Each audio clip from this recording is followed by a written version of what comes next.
Hello, welcome. My name is Norma Vasquez, and I'm the president of the Friends of the Poughkeepsie Public Library. We have a wonderful bookstore in the back of the Borman Library where we sell all kinds of books, CDs, records, DVDs for 50 cents to $2. This coming month in May, we are going to have a discount on all the books associated with art and science fiction. Now I invite you to visit us at the Borman Poughkeepsie. This afternoon, we are very fortunate to have two authors who will talk about their books. Today, our first author is John Barry. Let me say a little about John. He's the author of Levon, Helm, Rock, Roll, and Ramble, the inside story of the man, the music, and the Midnight Ramble. John is a longtime journalist who spent 2 decades as music writer for the Poughkeepsie Journal. His writing has also appeared in USA Today, Rolling Stone.com, The Times Union, Village Voice, and Berkshire Eagle. He has been a great friend of the Roosevelt Library. Please help me to welcome John Barry. John.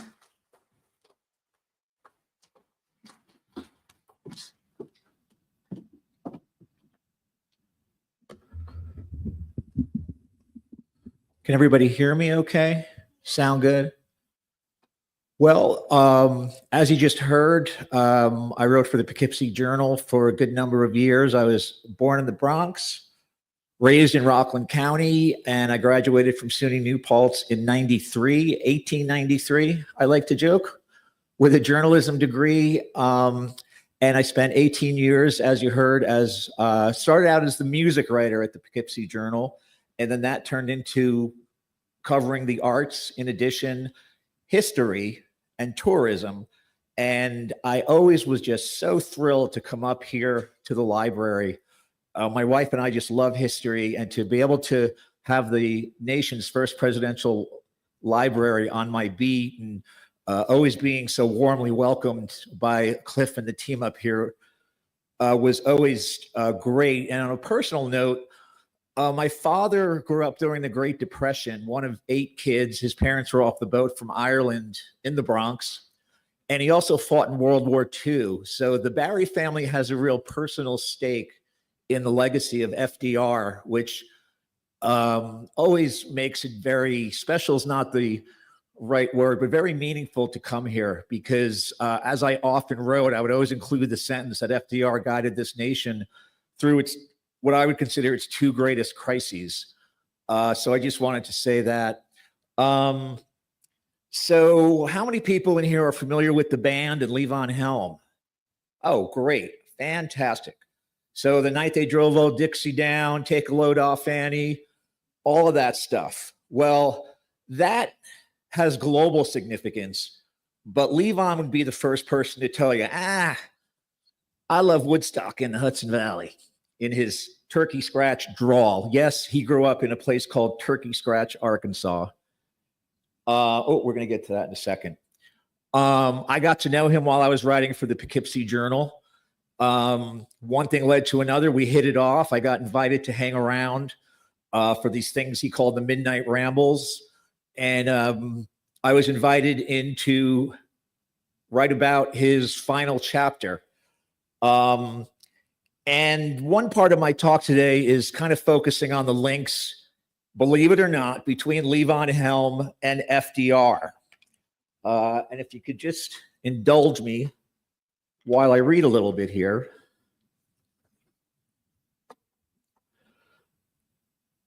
One epic adventure unfolded in June 2009 when I flew out to Denver, rented a car, and drove to see the Levon Helm Band play a show with John Prine at Red Rocks Amphitheater in Morrison, Colorado. The American frontier, the vast abandon of the West, and the riptide of rock and roll all crystallize at Red Rocks in suburban Denver. Imagine God or Mother Nature or the universe or grand design or whichever devotion you subscribe to, crafting skyscrapers out of nothing more than highly concentrated sand, then dipping it all in the crimson cry of the finest sunset to ever singe your eyelashes. Then a viewing platform with benches is installed, and the finest musicians in the land are invited in to share their art. That, my friends, is Red Rocks Amphitheater. The whole thing looks like it's got rouge on it, them rocks, all that stuff, Levon said. It looks like somebody painted it with someone's rouge, makeup. And when the sun gets in there about 5 o'clock, 6 o'clock, the whole damn thing is like an orange light comes on. It's just amazing. The way it's built in there, that natural kind of amphitheater. It's like playing on the water. It just naturally sounds good. Now, when I was researching this book, just the journalist in me, I can take a left turn and go down a rabbit hole for 2 hours. So you can imagine my wonder when I learned who built Red Rocks Amphitheater, and that was the Civilian Conservation Corps, which of course was established by FDR as part of the New Deal. So that's one connection we have between FDR and Levon. And there you can see the Red Rocks sign. Has anyone been to Red Rocks? Ever see a yeah. It kind of leaves you speechless, doesn't it? Yeah. This is from June 13th, 2009, when I had an odyssey, went out there and met the band. Just took some pictures before the doors opened up. Now, Levon, as I mentioned, came from Turkey Scratch, Arkansas. I've been there twice, and it is just like it sounds. And if you ever met Levon Helm or saw him perform and listened to him talk to the audience, you would say that makes a lot of sense that Levon Helm comes from a place called Turkey Scratch, Arkansas. It's a real swath of Americana. Has any U2 fans in here? Yeah. So U2 is an Irish rock band, and their lead singer, Bono, he likes to chat in between songs. He likes to chat a lot. One thing I've heard him say more than once in shows, and this really strikes home for me, being the grandson of first generation Irish Americans and grandparents who were off the boat, Bono, speaking as an Irishman from Dublin, would say, America's not a destination or a place, it's an idea. Well, Turkey Scratch, Arkansas, it's not a place, it's an idea. I mean, look at that road. Can you see that road? There's no pavement. That's Turkey Scratch. You'll be on pavement and it'll just vanish. That's Levon's childhood home that they're rebuilding. It's very lush. It's the Mississippi Delta. Levon grew up on his family's cotton farm in poverty. I mean, just to give you a sense of the history of Arkansas, it's not too far. So Turkey Scratch is in Phillips County, and the junction of Phillips, Lee, and Monroe counties in Arkansas was the point from which the Louisiana Purchase emanated. So this guy is just steeped in history. I mean, it's just crazy. So he goes from this. Oh, here's A.B. Thompson's. This is where Levon's family shopped. Whatever they didn't raise or grow, Levon and his neighbors, Anna Lee, take a load off. And what about young Anna Lee? She's real. I met her many times. I spoke to her a couple of weeks ago. She says hello. So Levon, Anna Lee, Mary Cabot, who you can read about in my book, this is where they got their provisions outside of what they raised and grew. And as Anna Lee said the last time I was there in 2010, that they still have the best bologna sandwiches and the best bacon in town. if you can imagine driving around Turkey Scratch, Arkansas with Levon Helm's two oldest friends from when the school bus got stuck in the mud in Turkey Scratch, one of the fathers would get a horse and put the two little kids on the horse and take them to school. Then they'd get the tractor to pull the bus out of the mud. This is where this guy came from, who ended up in Woodstock in the Hudson Valley. Now, that's where he came from. And this gives you a sense of where he ended up. And what I'm about to read will also give you a sense of where he ended up. This is the foreword to my book.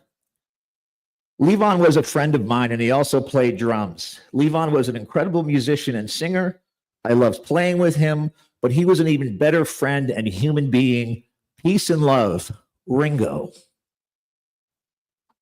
Levon played in Ringo's first all-star band in 1989, and it's not like they hung out every other week in Woodstock, but they became very close. And just through my reporting for the Poughkeepsie Journal, I got to know Ringo's publicist on a whole other topic. We stayed in touch. We'd see each other when she was up in Woodstock or if I was down in New York City. And I'll never forget when I was kind of wrapping up the book after 14 years, I'll never forget I was in Hyde Park covering something for the Journal, and I was in the CVS parking lot. I think it had something to do with healthcare. And is there still an emergency, like an urgent care over by CVS? There was. And I remember it took me weeks to work up the courage. And I was in the parking lot ready to go back to the Journal newsroom. And I called this woman up and I said, Elizabeth, I've been working on this book about Levon forever. And I kind of went like this. And I said, you think Ringo would write the foreword? And I get silence.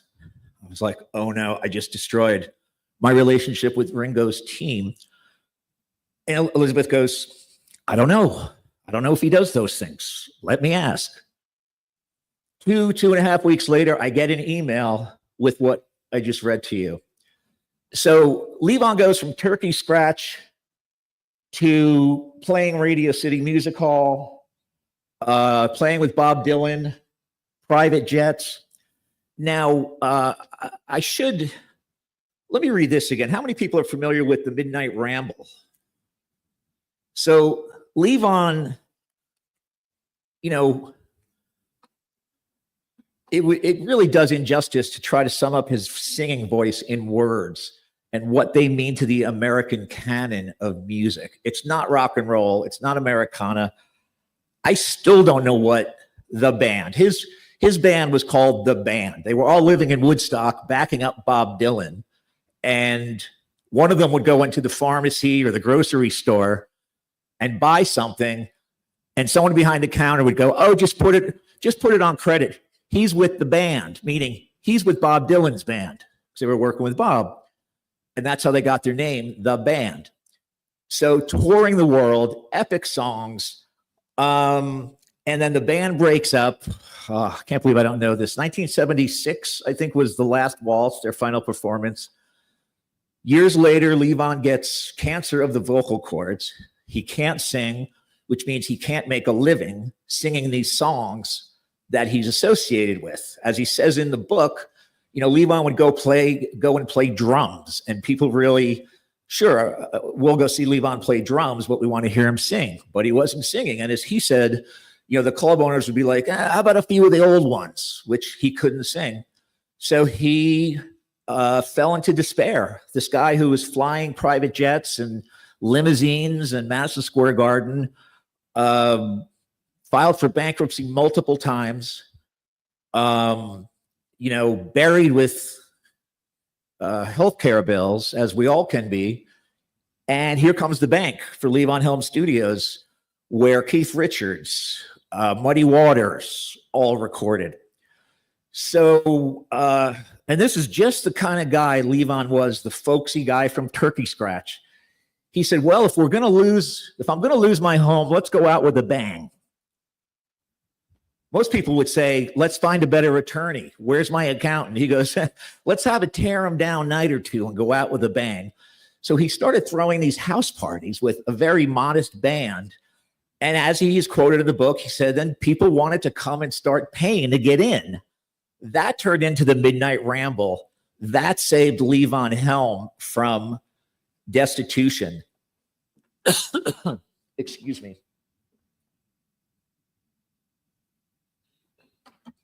And what did he do? He held it at Levon Helm Studios. There was no record company.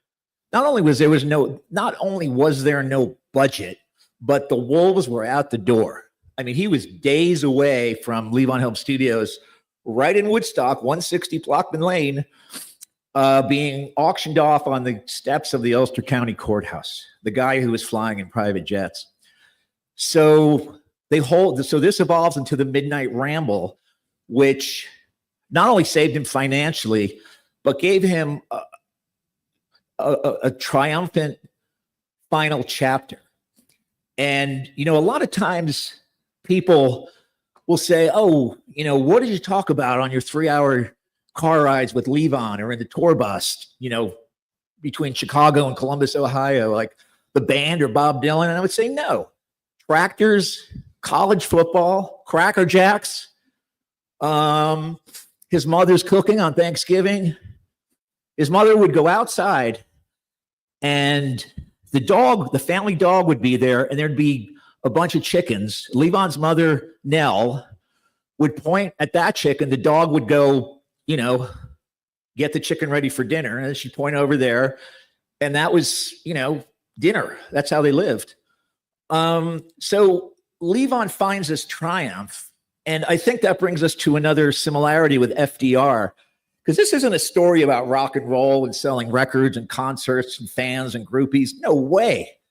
This is a story about faith, resilience, something that's very difficult for me and probably some of you too, leaning on your friends, having the courage to say, I need help, determination.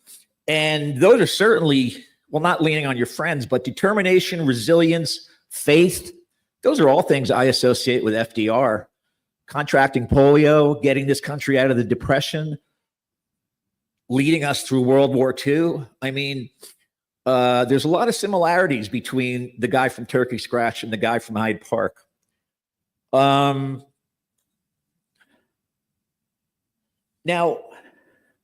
Levon loved the Hudson Valley. Yeah, he'd go down to the city to the Beacon Theater or, around the Northeast and Bonnaroo Music Festival and be adored. But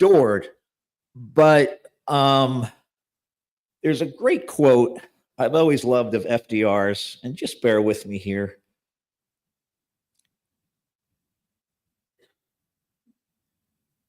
Oh, where is it?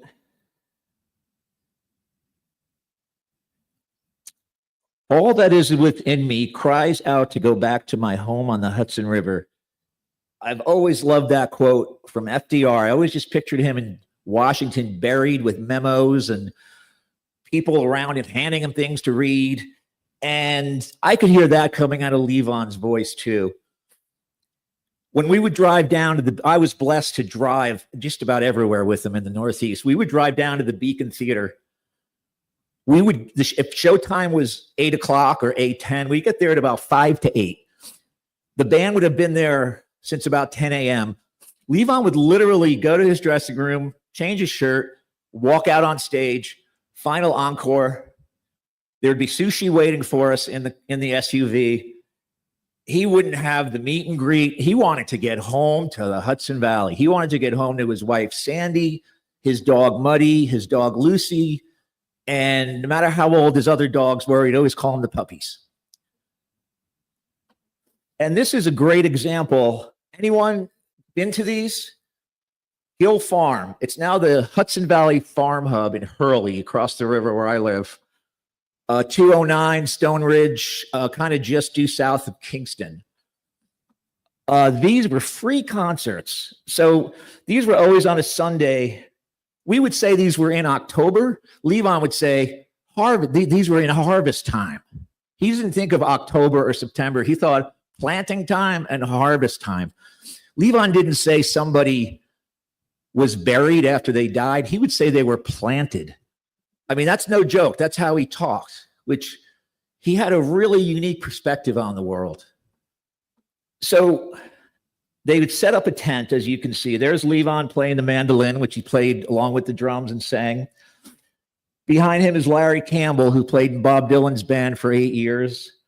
And then you can see the crowd, thousands of people, corn chowder, corn this, corn that, dogs running around, kids running around. And that is a pumpkin cannon. I've never seen Levon smile so broadly as he did when you could hear the hydraulics kick in. And you had about 2 seconds, and it was loaded with a pumpkin, and it would be shot about a mile over the Gill family farm fields. And he loved that. And he also loved the Gill family and their farm and Hurley Mountain Road, if you've ever been down that beautiful road, because it reminded him of Arkansas. So here again, you know, Larry has a great quote in the book, and he says, how the heck can Levon live in Woodstock for 40, 45 years and never lose an ounce of that accent? Which just goes to show you, he never really gave up who he was, but he became an icon of the area here. The fire department needed a benefit. He was right there. The Little League in Woodstock, he was right there. There's one story in here about a benefit for something, I think maybe the Little League, and they were building a stage. And the concert was the next day. And Levon and Sandy come up in a Buick or something. It's probably the early 80s. And he starts doing donuts in the parking lot. And he stops and he's like, you know, how you boys doing? You going to have that stage ready? They're like, yeah. He goes, well, you better have it ready because I'm bringing my friend Max tomorrow. They're like, Max who? You know, Max Weinberg, drummer for the E Street Band. You might have heard of this guy, Bruce Springsteen. Levon and Max were very close. Levon would tell you that they were great friends. But something like this, a free concert for my neighbors, where we can celebrate the harvest, the bounty of the Hudson Valley, we can all get together, and we're going to do it for free when I would normally get who knows how much money, and I'm going to pay all my musicians out of my pocket. This is what was important to Levon Helm. Member of the Rock and Roll Hall of Fame, 3-time Grammy winner. Bunch of suits. That's what he would say. I mean, he was very grateful to win the Grammys, not so much the Rock and Roll Hall of Fame. But, you know, there was talk of him going out to LA to the ceremony. He was like, a bunch of suits who never done anything but be middlemen. That's what he thought. That's John Gill, who owned Gill Farms. Rock and Roll Hall of Fame, forget it. Grammy ceremony, forget it. Madison Square Garden, forget it. That is the happiest I've ever seen Levon Helm, is riding a tractor with his good friend John Gill, who owned thousands of acres, on a John Deere. This was all done. This is another example of Levon's dedication to the Hudson Valley. This was for a film for Ulster County Tourism. They asked, and he said, when? Day and time, and I'll be there. This is another example. This is a picture I took that I'm very proud of. Anyone ever go to the Mountain Jam Festival? Hunter Mountain, big music festival. It's at the bottom of one of their ski slopes. And you can just see the turnout for Levon and how happy he is to be playing for his neighbors. So here again, you have this link to FDR. Yeah, FDR was president in the White House and blah, blah, blah. You know, where does FDR have the King and Queen of England in 1939 when everyone's understandably freaking out about Hitler? He brings them here. He's like, yeah, we can go to Washington if you want, but why don't you come here? And that's what Levon would tell you too. And in another shameless plug, you can get all this in the book. And, you know, Stephen Davis wrote a very fine memoir with Levon years and years ago. It's great. Starts here, you know, it kind of goes like that. Another presidential connection is Levon from Arkansas. He and the second incarnation of the band played the Clinton inauguration in '93 at the Blue Jeans Bash. And he spent some time with Clinton, Bill Clinton, who was governor of Arkansas. But man, just put him on a stage in front of his neighbors. Here's another shot of him and Larry. I mean, I gaze at that picture. I'll just stare at it, not because I took it and I think it's a pretty good picture, but just for a second, look at the joy radiating off of those two people. You know, you can pay me dozens of gold bars and bags of cash, 10s and 20s, if you don't mind. But man, I'll take that any day. And isn't that the world that FDR strove to give us all, strove to give my dad and his 7 siblings during the Great Depression?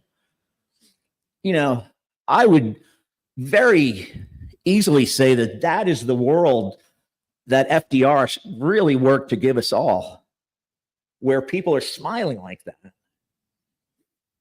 Here's another example. Levon, you know, we just saw a slide a few minutes ago. Levon Helm,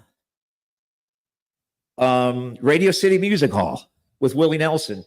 Levon Helm, Onteora Middle Senior High. Are you kidding me? He did a benefit for the music program. And one thing he loved about this is it was about 11 minutes from Levon Helm Studios on Plockman Lane in Woodstock.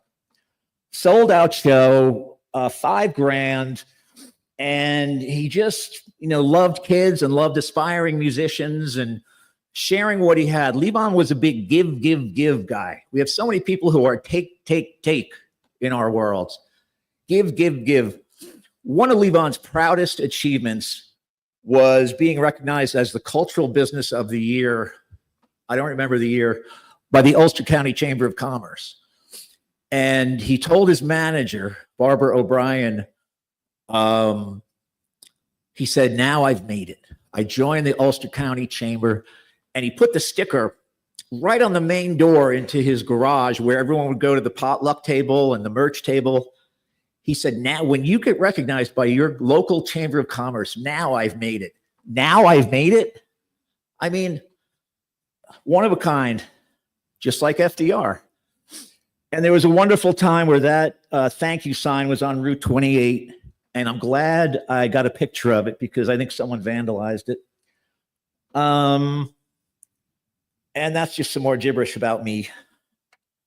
But I guess, you know, I could keep going on and on. Another connection was Amnesty International is a human rights organization. And in 2012, not long before Levon died from his cancer returning, through various connections, Amnesty International was recording a song to celebrate its 50th anniversary. And where did they choose to record it? At Levon Helm Studios in Woodstock. It was a very interesting week for me. It was a week-long recording session. Larry Cox, who was at the time the head of Amnesty International of the world, was there. Carly Simon was on the record, Warren Haynes, Keb Mo, Donald Fagan from Steely Dan. And of course, Amnesty International, their spine, the basis of their existence is the Universal Declaration of Human Rights. Now, I always get this wrong, but I know Eleanor oversaw that. She guided it. That was her deal. My understanding is she brought that to fruition and made it happen. And those are the kind of things that were important to Levon Helm. You know, Toast to Freedom. I open up the book talking about Kingston, where I used to live, and how the British burned Kingston in October of 1777 because the colonial army, and I know I can be corrected on this today, and that's fine. I believe the British swarmed into New York Harbor, and the state government moved up to Dutchess County and then Kingston. And this area was big on supplying the troops with wheat, cattle, meat. So they burned Kingston down, and the folks from Kingston left for a little bit, but they came back and they reclaimed it. And if you go to the stockade section of Kingston, you can see what it looked like. And there's this one house that's a bar now. It's a stone house. And I love, this is my favorite house in Kingston. There's a little plaque, and it says, this was the home of so-and-so who was the Ulster County clerk when the British burned Kingston. And this guy had the foresight to take all the documents that established Ulster County with him when they fled. So being a journalist and a lover of history, I just love how this guy basically, you know, how symbolic to the British to say, man, try as you might. We have the proof here of our existence because we have our documents. So in my opening to the book, I talk about that. And then I talk about 10 miles up Route 28, you know, you have the town of Woodstock, which is another kind of freedom. You know, the Woodstock Festival in 1969, who opened it up? Richie Havens. He finished his set, and it was such chaos, the next band wasn't ready. And they said, Richie, we need you to go back out there. And he said, I don't have any more songs to play. They said, make something up. So he went out there and he improvised a song. And what was that song called? What did he say over and over and over again? Freedom, freedom, freedom. Where did that emanate from? The town of Woodstock. You know, Levon Helm is an embodiment. Levon did whatever the expletive he wanted to do. That was his brand of freedom. And that's one thing, that's really the thing that inspired his admirers. You know, I would say that Levon represented a lot of what people wished were true of themselves. And one of them was his ability to say, record companies, I don't need your budget. I'm living here in Woodstock. You know, we don't need a Dunkin' Donuts. We got bread alone. And I really invite you to get a copy of the book. I'll be signing them outside, because you'll really get insight into another side of your home. You know, yeah, it's a book about Levon Helm, but it's also a book about us. And that's about all I got.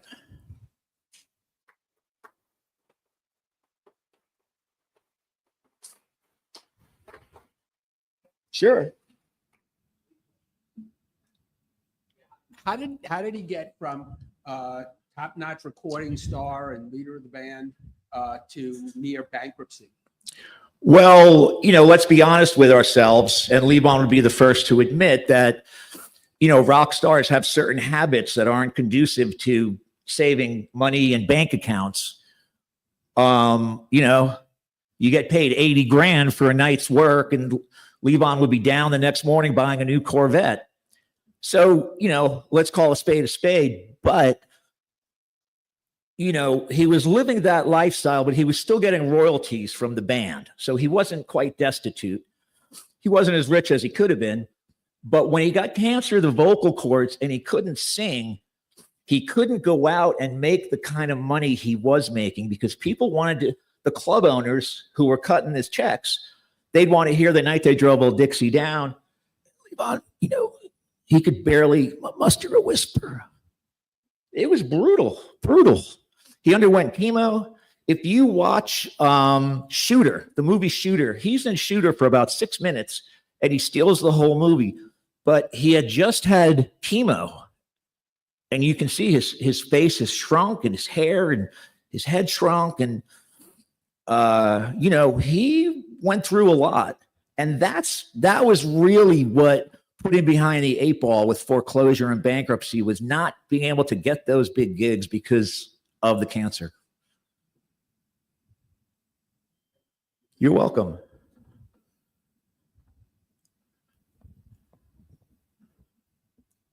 Hi, I just had a quick question about his daughter, Amy, and I hear her on the radio quite a bit.